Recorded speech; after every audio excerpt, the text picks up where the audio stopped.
Vamos a hablar de la preparación para la reanimación, que es el capítulo 2. Hay que tener en cuenta los factores de riesgo del recién nacido previo al parto que pueden predisponer a que éste tenga una parada cardiorrespiratoria.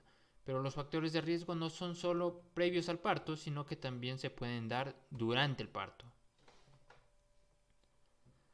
Los previos al parto son la edad gestacional menor de 33 semanas, edad gestacional posterior a las 41 semanas, madre con trastorno hipertensivo y que pueda desarrollar preeclampsia o incluso eclampsia, embarazo múltiple, anemia fetal, polidramnios u oligohidramnios, hidrosfetal, macrosomía fetal, restricción de crecimiento intrauterino, malformaciones fetales y ausencia de controles prenatales, y durante el parto, cesárea de emergencia, parto instrumental, presentación pelviano transversa, patrón alterado en el monitoreo fetal, que la madre necesite anestesia general, desprendimiento prematuro de placenta, hemorragia durante el parto, algún tipo de infección intrauterina como una corioamnionitis, que la madre haya ingerido narcóticos o estupefacientes antes del parto, y el riesgo aumenta cuando son 4 horas antes del parto. También si hay algún tipo de distocia, sobre todo las de hombro, que el líquido amniótico sea meconial o que haya un prolapso del cordón umbilical. Con respecto a la frecuencia cardíaca fetal, el monitoreo cardíaco fetal es una herramienta muy útil para predecir el estado del recién nacido y se va a dividir en 3 categorías.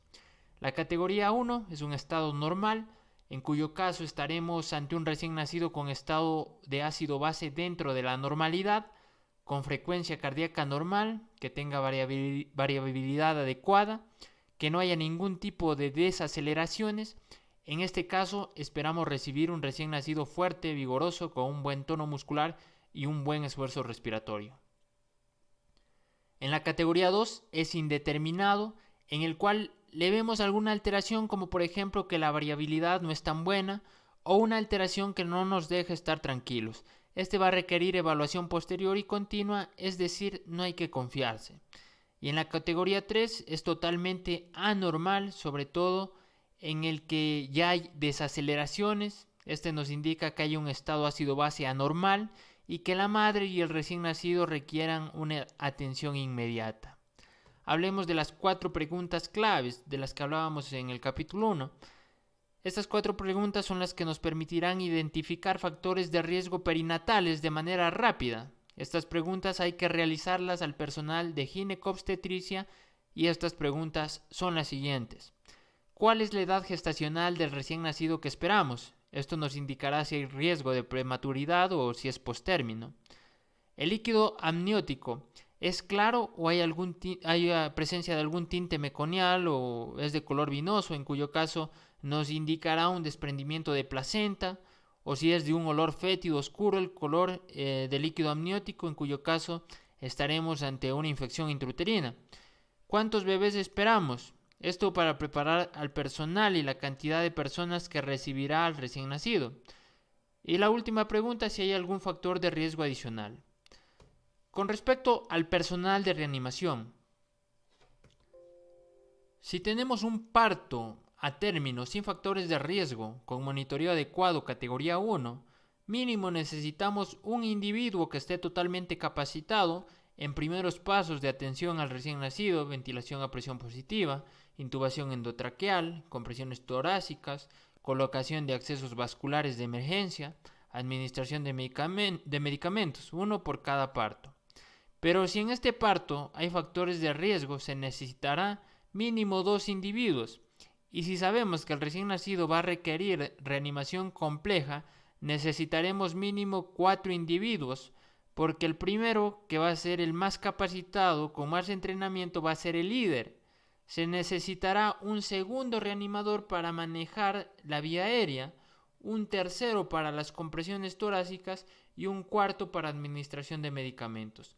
Es importante para cuando esperamos un recién nacido que va a necesitar reanimación compleja, que todo el equipo comparta la información de la historia clínica del recién nacido y se asigne previamente los roles que van a desempeñar. Con respecto al equipo para reanimación, existen 2 premisas, que son que todo debe estar al alcance de la mano y disponible para su uso inmediato. Aquí vamos a ver los equipos, más o menos qué necesitamos en el equipo de succión, qué necesitamos en el equipo de ventilación a presión positiva. El dispositivo para ventilación a presión positiva puede ser un dispositivo válvula bolsa mascarilla, puede ser un dispositivo en T o un dispositivo inflado por flujo, que ya veremos también más adelante en otro capítulo. Aquí tenemos también el equipo de intubación, los medicamentos que necesitaremos y algo que debemos considerar dentro de los medicamentos y que nos puede ser útil cuando esperamos recién nacidos hipovolémicos o con hidros fetal es que siempre tenemos que tener a disposición sangre ORH negativo. Aquí tenemos suministros para cateterización de vaso umbilical y otras cosas que nos pueden ayudar. Algo importante es tener una lista rápida de verificación para realizar un checklist y no olvidarnos. Por ejemplo, cogemos, imprimimos esto y siempre vamos a tener en cuenta. Vemos, ¿hay calentador precalentado? Sí, listo. ¿Hay toallas? Sí, listo. ¿Hay sensor de temperatura? Sí, listo. ¿Hay gorra? Sí, listo.